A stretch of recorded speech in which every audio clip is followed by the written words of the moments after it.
Times of Ahmednagar, आपल्या हक्काचा आवाज। अहमदनगर दक्षिण मतदारसंघ हा नेहमीच चर्चेत असतो।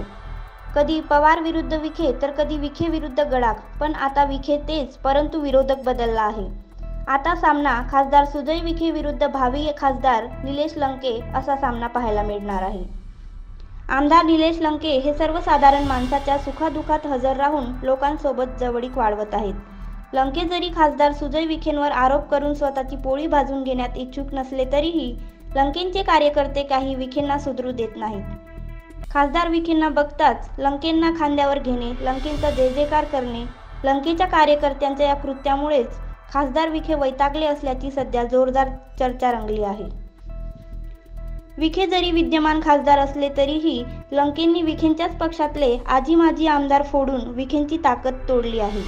काल एका खासगी कार्यक्रमात खासदार विखेंची जोरदार एंट्री झाली आणि विखेंना पाहताच महायुतीच्या पदाधिकाऱ्यांनी विखेंचा जय जयकार सुरू केला।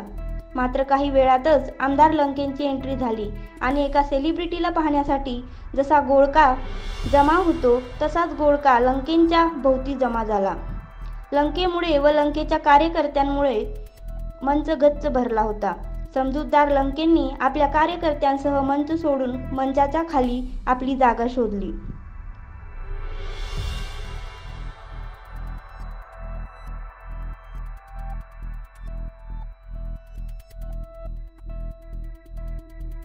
एका लग्न सोहळ्यात विखे व लंकेंनी हजेरी लावली।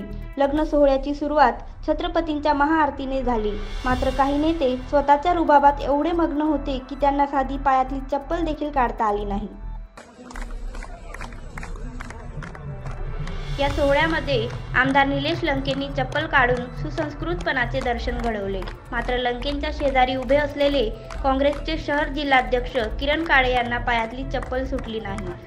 तर आमदार लंकेंचे कट्टर विरोधक लंकेंना मिळत असलेल्या लोकप्रियतेवर एवढा विचार करत होते की पायातले बूट काढण्याचे देखील कदाचित विसरले असावेत। खासदार विखेंच्या शेजारी उभे असलेले शिवसेना शिंदे गटाचे संपर्क प्रमुख सचिन जाधव, माजी नगरसेवक बाळासाहेब बोराटे यांचे समर्थक विशाल वालकर यांनी देखील पायातली चप्पल काही वेळेपुरती सोडण्यास तयार झाले नाही।